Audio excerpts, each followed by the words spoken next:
Bogotá, the vibrant capital of Colombia, pulses with the energy of its nightlife. Bright club lights illuminate the streets, while the rhythmic beats of Latin American music echo from every corner. Amidst this electrifying world, a rising star emerged, Valentina Trespalacios. At just 23 years old, Valentina had already become a well-known figure in Colombia's club scene. Her talent as a DJ, combined with her charisma and beauty, made her a crowd favorite.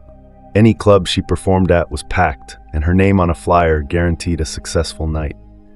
However, behind the dazzling lights and roaring music lay a story that would soon shake not only Bogotá, but the entire world. Valentina Trespalacios was born on December 16, 2001, to Giovanni Trespalacios and Laura Hidalgo. She grew up in Bogotá alongside her older brother, Daniel. Her childhood was marked by change. Her parents divorced, and she remained with her mother and brother. Laura Hidalgo, a devoted and hardworking mother, took on multiple jobs to provide for her children. Her sacrifices instilled in Valentina and Daniel a deep sense of responsibility and ambition. Over time, their family grew as Laura entered a new relationship, bringing two younger siblings, a brother and a sister, into their lives. Valentina and Daniel embraced them with love, further strengthening their family bonds. As a teenager, Valentina was drawn to music and nightlife.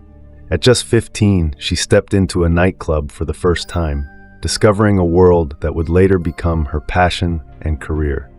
At 17, a chance encounter changed her life. During a party, she met Pablo Silva, a local entrepreneur who saw potential in her. After a few conversations, he offered her the opportunity to try DJing. It was a turning point. Valentina eagerly immersed herself in learning the craft, dedicating her free time to mastering the art. Over the next 2 years, Valentina trained rigorously, staying in close contact with Pablo. In 2019, her hard work paid off. She completed her DJ training and earned a professional certification. Impressed by her dedication and natural talent, Pablo took on the role of her manager. With his connections in the entertainment industry, Valentina landed her first professional gigs in Bogotá's club scene. As Valentina's career took off, her relationship with Pablo extended beyond business. The two developed a romantic connection that lasted 3 years. Even after their breakup, they remained on good terms, with Pablo continuing to support her career. Her rise was swift. With her ability to read a crowd and her undeniable musical talent, Valentina became one of Colombia's most sought-after DJs.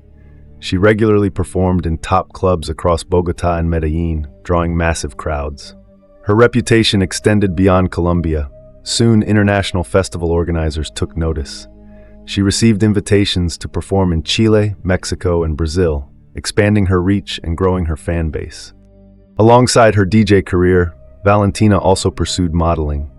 Her striking beauty and distinctive style caught the attention of the fashion industry, opening new doors and providing an additional source of income. Despite her growing fame, Valentina never forgot her roots. She used her earnings to support her mother and younger siblings, often treating them to gifts, movie nights, and restaurant outings. Her generosity and devotion to her family made her even more beloved by fans. By early 2022, Valentina's career was at its peak. It was then that she met a man who would change her life forever. Through the dating app Tinder, she connected with 34-year-old American John Pulos. Despite their age difference and language barrier, their relationship quickly developed. John, who had a limited grasp of Spanish, relied on an online translator to communicate with Valentina. Despite this obstacle, their connection grew, and they developed a virtual relationship. Enchanted by Valentina's beauty and charisma, John showed remarkable persistence in their conversations. He shared details about his life in Texas, his work, interests, and daily routines, while Valentina spoke about her DJ career and life in Bogotá. Over several weeks, their communication became more frequent and intense, with daily messages allowing them to learn more about each other. John took a particular interest in Valentina's career, often asking about her performances and future plans. After weeks of virtual exchanges, John proposed they meet in person. Since Valentina had a scheduled performance at a festival in Mexico, they agreed it would be the perfect opportunity for their first meeting. Mexico was a convenient midpoint between Texas and Colombia, making it an ideal location. Valentina, accustomed to male attention, was intrigued by the idea of meeting an American admirer. John, eager to impress, spared no expense in organizing the trip, covering all travel costs. When they finally met, both were pleasantly surprised.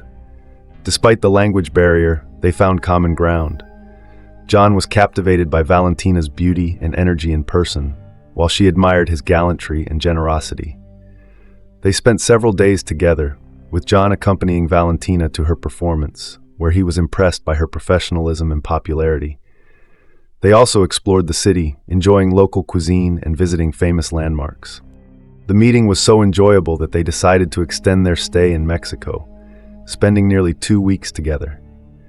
During this time, they grew even closer, and what had started as a casual online connection turned into a real romantic relationship. After returning from Mexico, John and Valentina chose to continue their relationship despite the distance. John, who had the financial means to travel frequently, made regular trips to Colombia to see Valentina.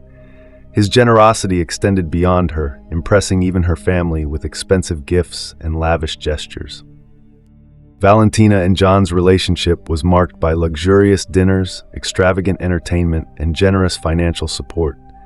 John extended this generosity into Valentina's professional life, sponsoring her cosmetic procedures and wardrobe updates, both crucial for her career as a model and DJ. When John wasn't in Colombia, they stayed connected through video calls and messages, discussing their days, planning their future, and dreaming of traveling together. John often expressed admiration for Valentina's success, encouraging her ambitions in the music industry. However, over time, tensions began to surface. John grew increasingly concerned about Valentina's work in nightclubs and her interactions with other men. He insisted on frequent video calls, especially while she was working, which made Valentina uncomfortable. As their relationship deepened, details about John's past, which Valentina had initially been unaware of, started to emerge. It turned out that he was a recently divorced father of 3. His marriage to Ashley Pulos had ended in January 2022, just months before meeting Valentina. John's past was filled with turmoil. In 2018, one of his sons was diagnosed with cancer, a devastating event that put immense strain on his family.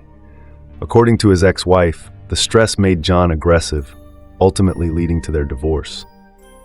During the legal proceedings, another troubling aspect of John's character was revealed.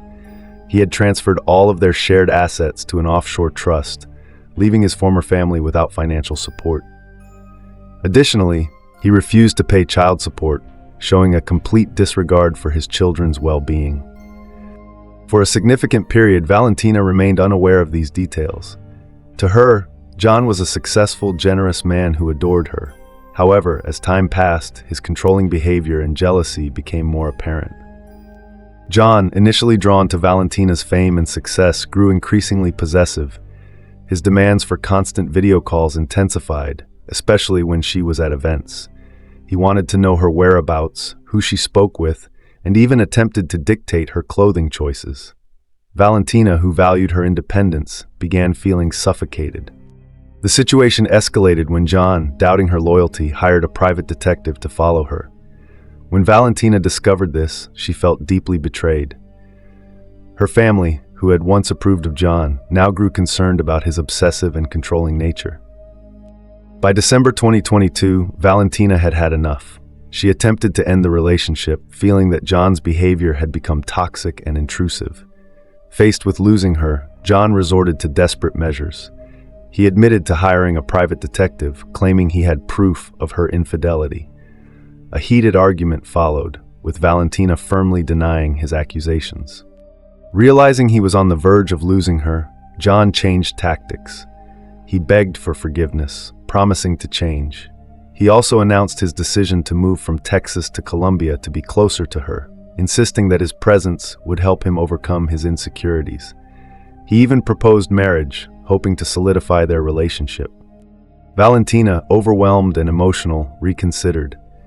After much deliberation, she agreed to give their relationship another chance, believing that living together might ease their problems. In January 2023, John followed through on his plan. He arrived in Bogotá on January 19th and rented an apartment in a prestigious complex for just 4 days, a detail that would later raise suspicions. The following day, John rented a gray Volkswagen Voyage and helped Valentina move into the new apartment. She was excited about their future together, as evidenced by a video call with her mother, where she proudly gave a virtual tour of their home. That evening, they went to Nexus nightclub, where Valentina had a DJ performance. Witnesses saw them together, appearing happy and slightly tipsy, but not overly intoxicated. However, some observed John's jealousy as Valentina received attention from club patrons. Valentina's last public appearance was recorded late on January 20th, as surveillance cameras captured her and John entering their apartment. What happened next remains the subject of investigation and trial. According to forensic reports, Valentina died in the early hours of January 21st. The cause of death was strangulation and blunt force trauma.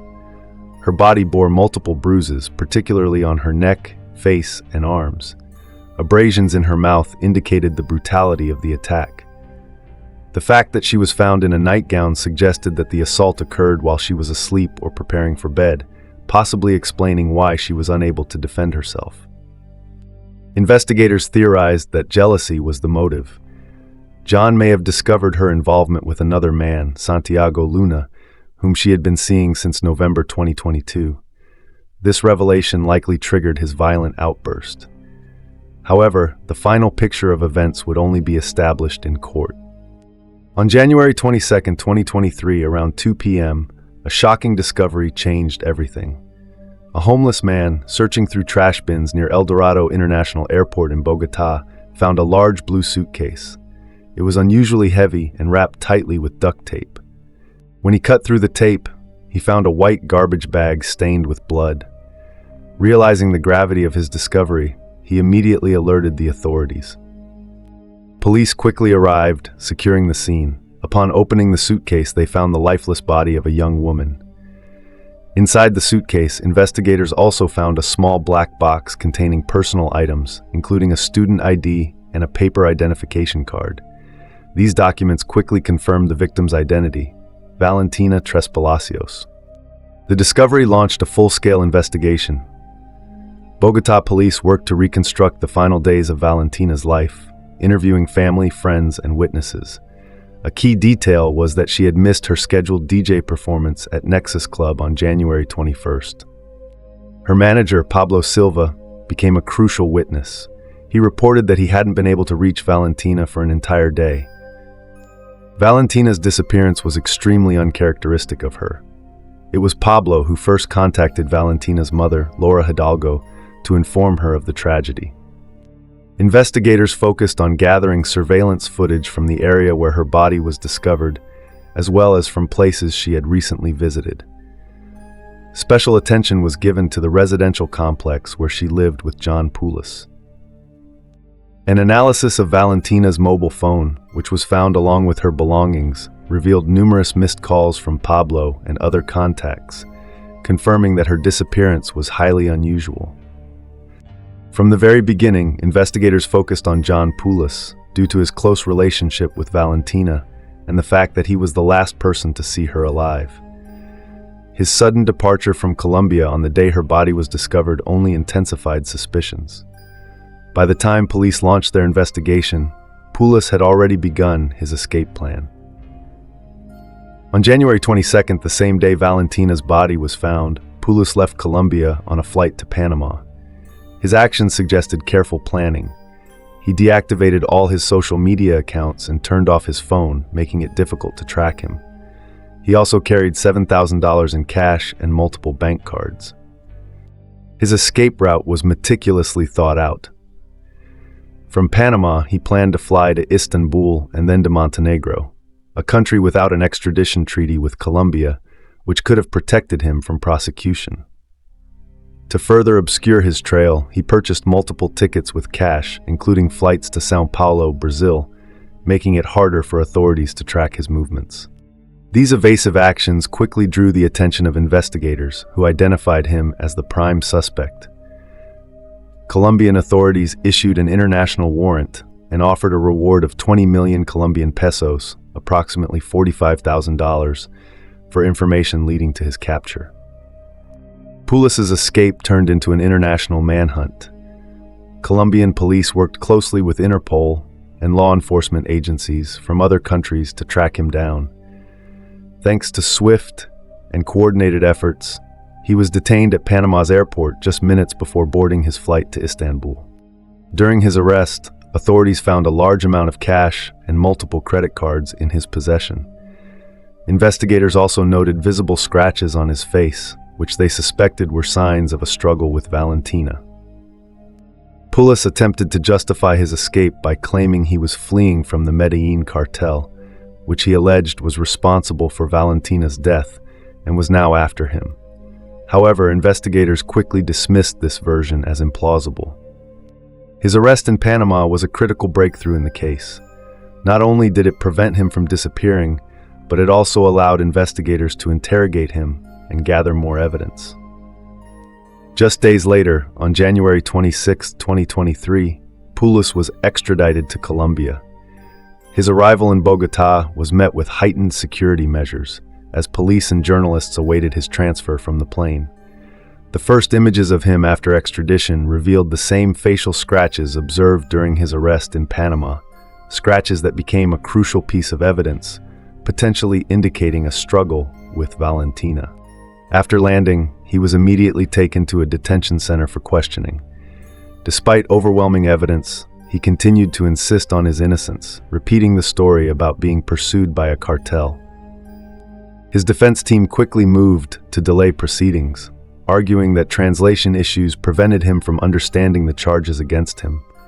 This tactic was seen as an attempt to prolong the trial and create grounds for future appeals. Meanwhile, investigators continued analyzing crucial evidence, including security footage from the residential complex where Pulos and Valentina lived.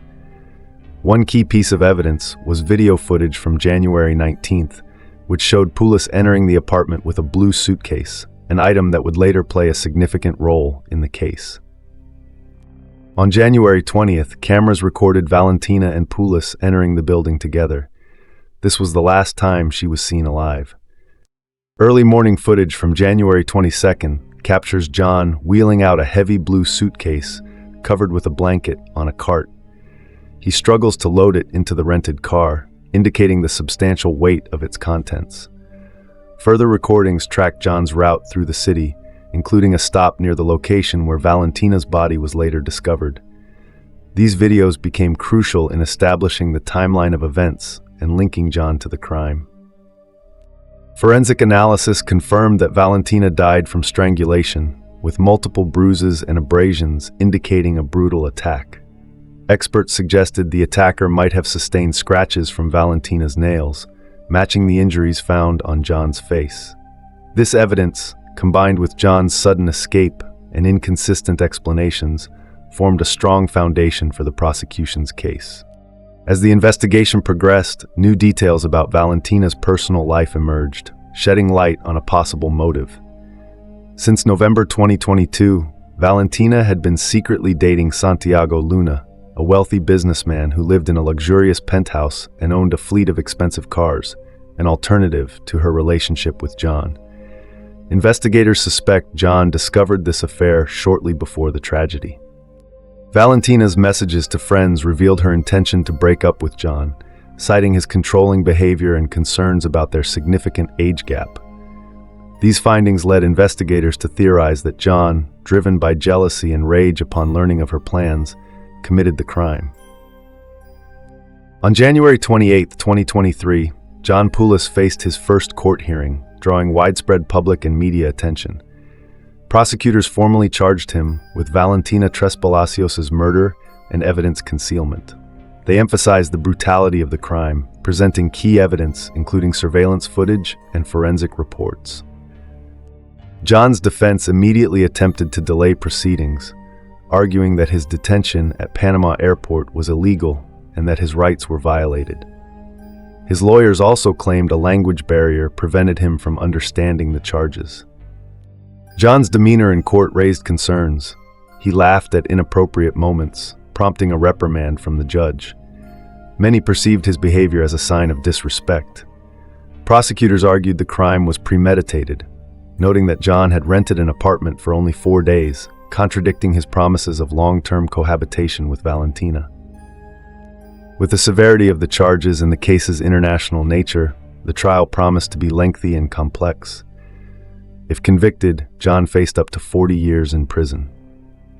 Valentina's murder sparked outrage across Colombia and beyond, reigniting discussions on women's safety, toxic relationships, and gender-based violence. Civil organizations held memorial events in her honor, and social media campaigns emerged, amplifying the voices of domestic violence survivors. Calls for legislative reforms to protect women gained momentum. The case also led to an increase in reports to crisis centers and support hotlines, as more women shared their experiences of abusive relationships. Experts analyzed Valentina and John's relationship, highlighting early warning signs of toxicity and the dangers of online dating, as the two had met on Tinder. Discussions about improving safety on dating apps followed. Valentina's tragic death had a profound effect on Colombia's nightlife and entertainment industry. Club owners and event organizers reassessed security policies, introducing enhanced visitor control measures and designated safe zones for women. Many clubs also began training staff to recognize and respond to signs of potential danger. In the music industry, initiatives supporting female DJs and performers gained traction. Concerts and festivals dedicated to Valentina's memory featured all-female lineups, while fashion brands launched campaigns against gender-based violence, donating proceeds to organizations assisting survivors. Her case also reshaped public perceptions of the DJ profession in Colombia. Many began recognizing the risks female DJs face, particularly when working late nights and engaging with strangers. Overall, Valentina's murder became a turning point, prompting significant changes in Colombia's entertainment sector and igniting a broader movement for women's safety and equality.